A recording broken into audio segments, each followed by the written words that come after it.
Good morning, class. It's Tuesday. I hope you had a restful night's sleep. I just wanted to remind you of a few things.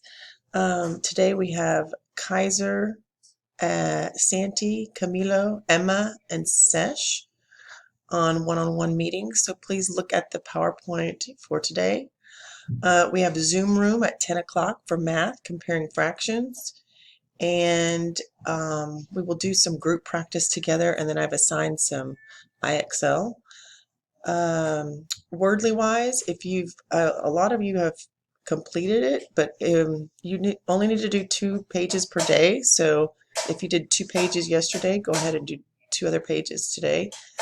I also am going to give you a read aloud to look at, as well as your Rainforest Web Quest number 2. Look forward to seeing y'all at 10. Bye.